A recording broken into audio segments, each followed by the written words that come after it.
Stand up. Power. Man, I lose you, brother. But I lose you. But I lose you.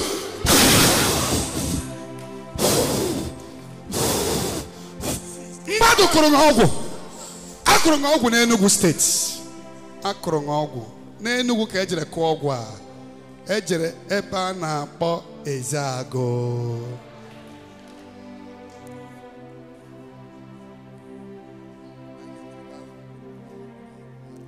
Akurungogu nnekwu ọgwụ na Ezeago. Nwa dibịa gwara ọgwụ a ọ na-anya chain n'ụkwụ ya. I don't want to mention his name. Lake Ocean. Ejere na Ezeago na Enugu. Dibịa ọzọ ewerega sangi bro. Ewe jeze na Anambra chụkọpụ aja dị na ya. Na Anambra ka ejere chụkọpụ aja dị. Ejere gwọta ya na Enugu. Wee batazie na Anambra mekọpụzie ya n'ihu be unu. Onye chụrụ aja achụsiri ike. Ọ gara na Anambra gaa n'Imo gaa na Enugu. All the junction in these three places. All Chushirike, because as I'm looking at you, the Lord is telling me you are one of the people that started making money when you are young. Yeah. Abroad that people are traveling now. You were traveling when you are younger. Yeah. I travel so many countries. Younger. But right now you don't have CC. No, zero. Thank you, Jesus. Thank you, Jesus. Ihe ọjọọ mere ọbụna m na-eticha ndị mmadụ. O mere onye mriri nke edebere ya n'elu ụwa. O nwere onye mriri nke edebere ya n'elu ụwa. O nwere onye mkpọrọ nwunye ya. O nwere onye m na-ara oke ya. Gịnị ka eji achọ ụmụ kirikiri n'elu ụwa? Ọ bụzikwa amụma amụ na ebo na Chukwu nyere. Ya na-eburu ya.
Ejere na Anambra Enugu Imo chụọ ya na 4 junction mana Ezeago ka ejere gbọta ọgwụ agwọta gasa business gị.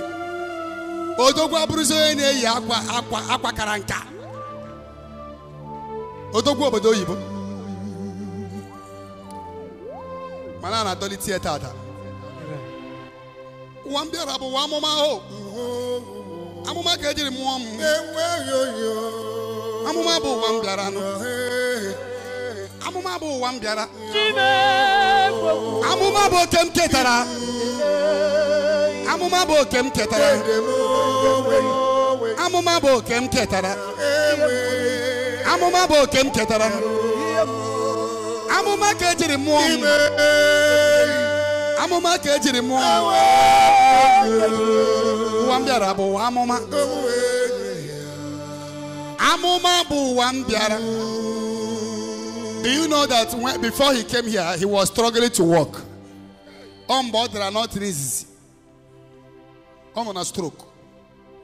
Before, baby. Eh? Yes, I'm on a stroke.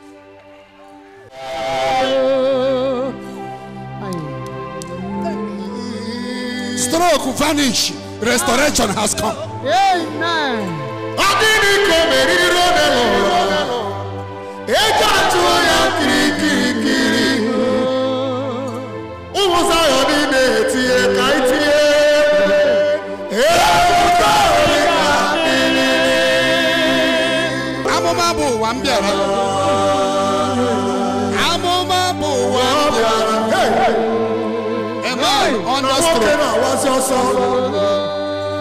What can I was your son? Oh, yeah, the man better kind of man better.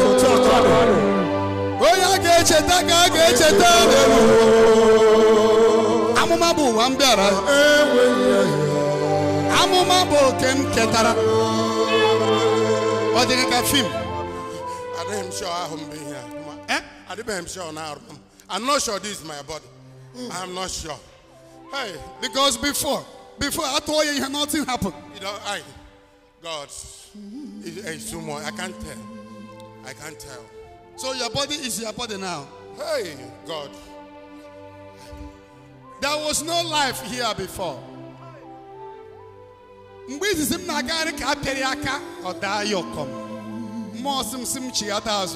That he's going to do double miracle. That the man has been a great man, but fall and not on a stroke. That one side of his body is not moving. That one side of the body is dead.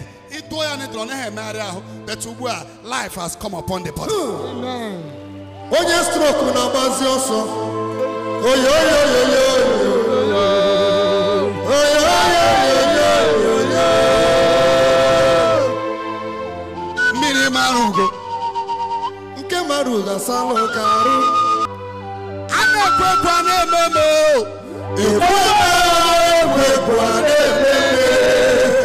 Oyela chi